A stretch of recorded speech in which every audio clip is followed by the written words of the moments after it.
Spending cut. Government presents smaller budget than last year. Good evening and welcome to Primetime News on air and online at onespotmedia.com. I'm Archibald Gordon. And I'm Doreen Samuels. Also this evening, what's on the agenda? Our team coverage has the details from the throne's speech and the reaction. Full appointment. Government says end to controversial acting Chief Justice to come soon. Minor murder. 3-year-old among latest crime victims. Abuse of force.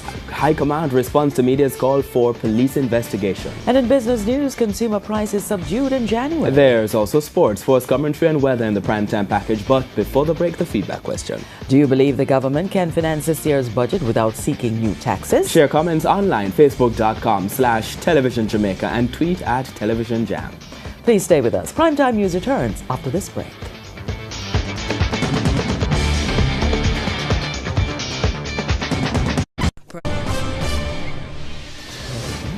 Welcome back to Primetime News. Special welcome if you're watching on onespotmedia.com. A reminder as well that you can watch TVJ live by downloading a One Spot Media app in the Google Play Store or the App Store. That's the number 1 followed by the word Spot and Media. Up first this evening, the government today indicated that it will be cutting its expenditure in the upcoming fiscal year, but that cut does not affect key areas such as national security. Total expenditure in the 2018-2019 fiscal year is projected at a little less than $774 billion. It is $23 billion lower than anticipated spending through to the end of March. But what else is in that budget and what can Jamaicans expect? We join Dashan Hendricks, who will give us more. Dashan?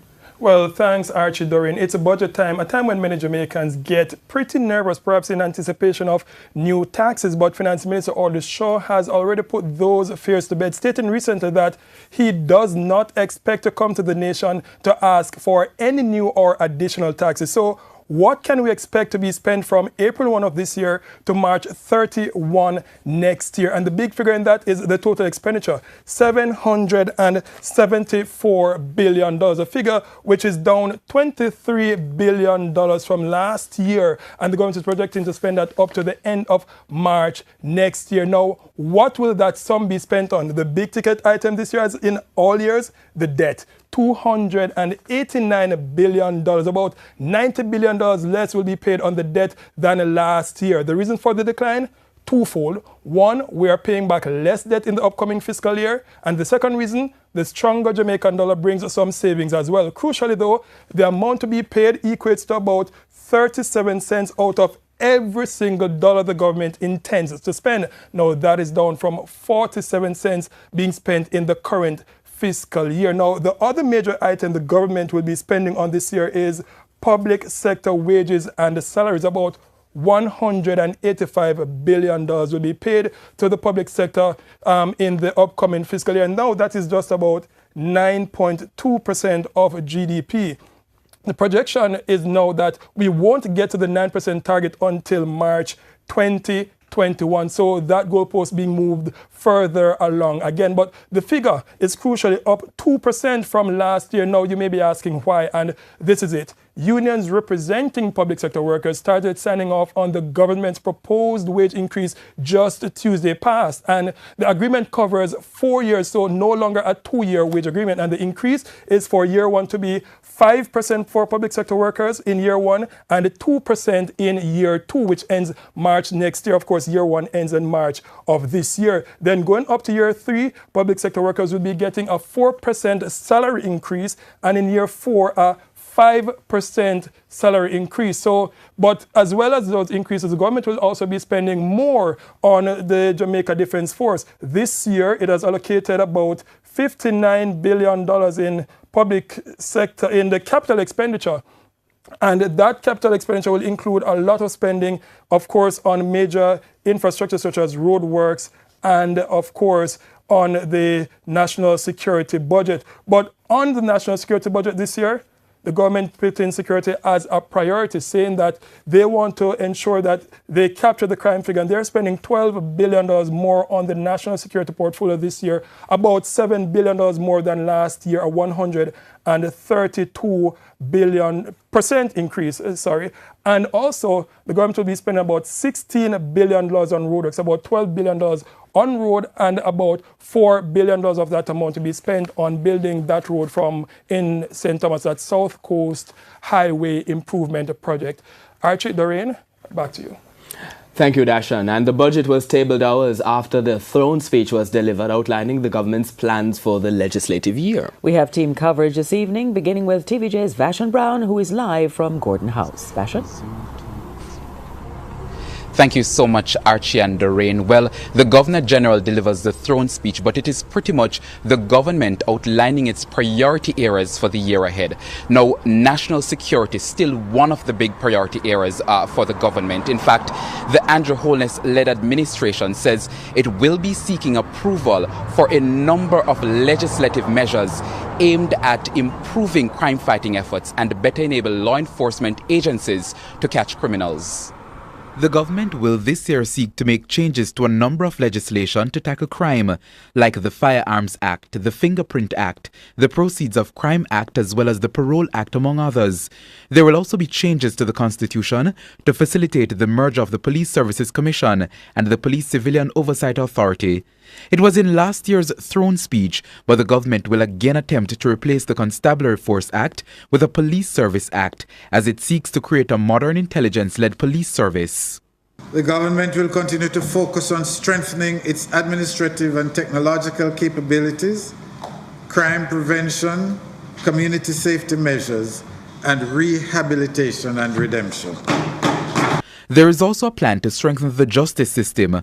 Part of the plan is to modernize the system, starting with reducing the backlog of indictments and the summary matters in the parish courts.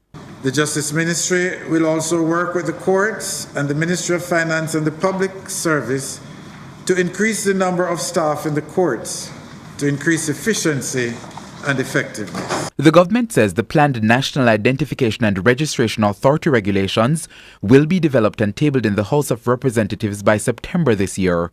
Government lawmakers passed the National Identification and Registration Act last November, following objections to provisions in the law from the parliamentary opposition as well as other civil society groups.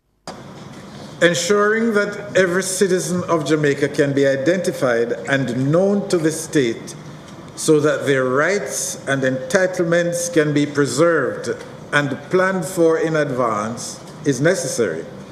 It is necessary for the country to continue on that path to prosperity.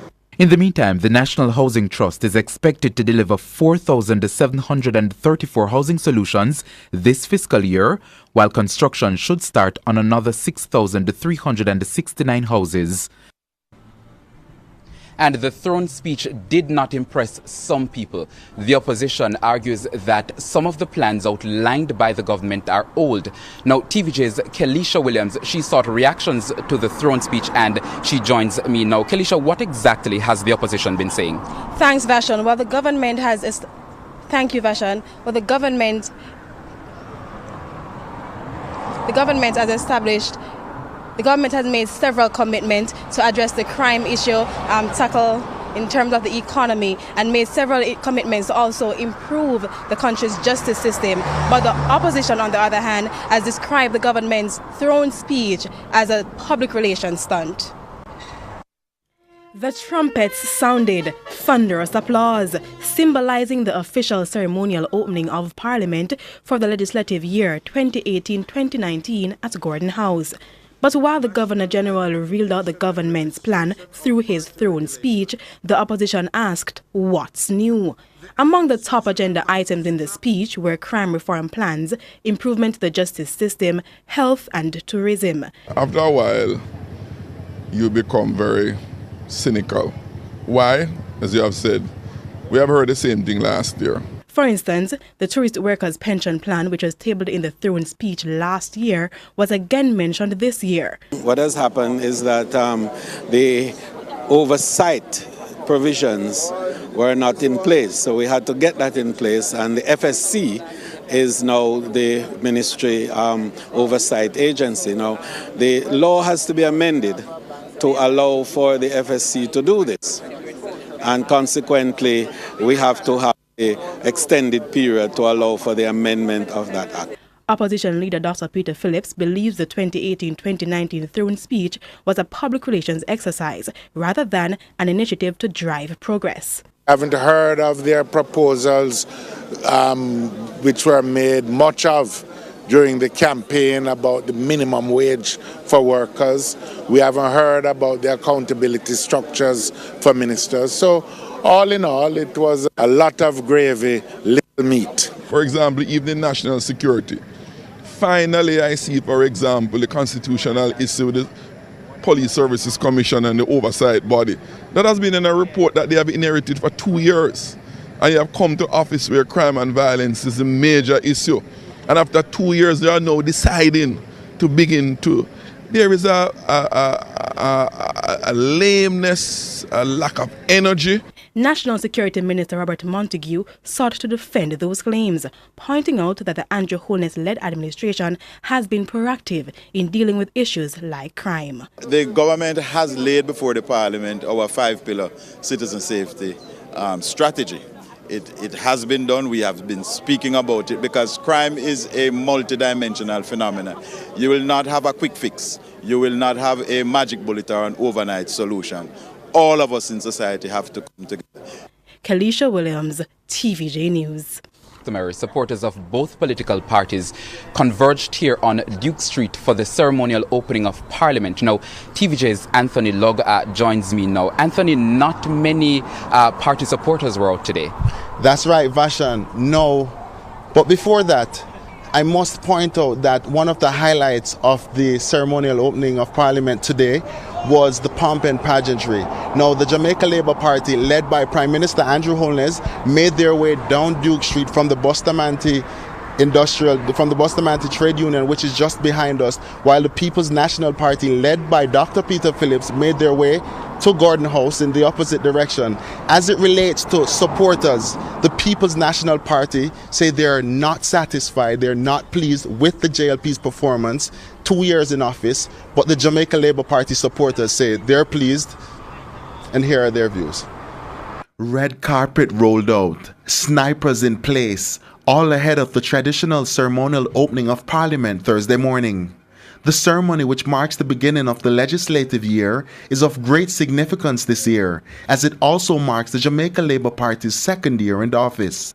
The ceremony, which got underway after 10 o'clock, restricted vehicular access to Duke Street as the Jamaica Defence Force soldiers formed the Guard of Honour just outside Gordon House. The heads of the security forces, Acting Police Commissioner Clifford Blake and Chief of Defence Staff Major General Rocky Meade arrived. This was then followed by the arrival of government officials. The traditional pomp and circumstance. Member of Parliament from the Jamaica Labour Party, led by Prime Minister Andrew Holness, strolled down Duke Street from the Bustamante Trade Union headquarters north of Gordon House. The opposition People's National Party, led by Dr. Peter Phillips, approached Gordon House from the opposite direction. Shortly before 11 o'clock, the Governor General arrived, followed by royal salutes and an inspection of the Guard of Honour. Then he enters Gordon House to deliver his throne speech. It's customary for supporters of both political parties to converge along Duke Street for the opening of Parliament. The PNP on one end and the JLP on the other. But unlike previous years, supporter turnout today was extremely low. We asked PNP supporters about the JLP performance as they approach 2 years in office. So far, there is nothing the JLP is going on with for the poor people and for the country. I need Andrew Holness to understand, say, he might work for the people of the party. He might work for the people of Jamaica, not for Jamaica Labour Party. If you look at when the PNP left office, the country was on a takeoff. Now we are backward. But up the street, it was green on the other side, but just a handful. How do they feel about their party's performance? In 2 years, him do better than what them are doing at 21 years. You know, so much road work about so much things that work broke. Things are going. The only issue we say would be the standing issue before the government right now is crime.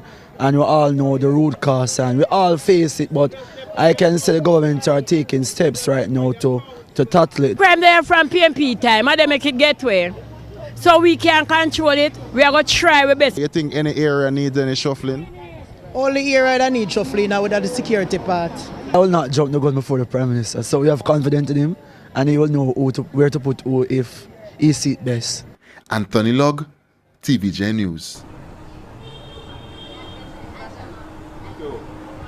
Thank you so much, Anthony. And of course, we will continue to track these plans announced today by the government in the throne speech delivered by the Governor General. So reporting from Gordon House, I'm Vashon Brown. Doreen, it's back to you. Thank you very much, Vashon. Our top story this evening. The government outlines smaller budget than last year, but aims to spend big on security and the rule of law. And still ahead, government reiterates that Justice Sykes will soon be appointed the permanent Chief Justice. And in business news, inflation wanes in January. We'll be right back.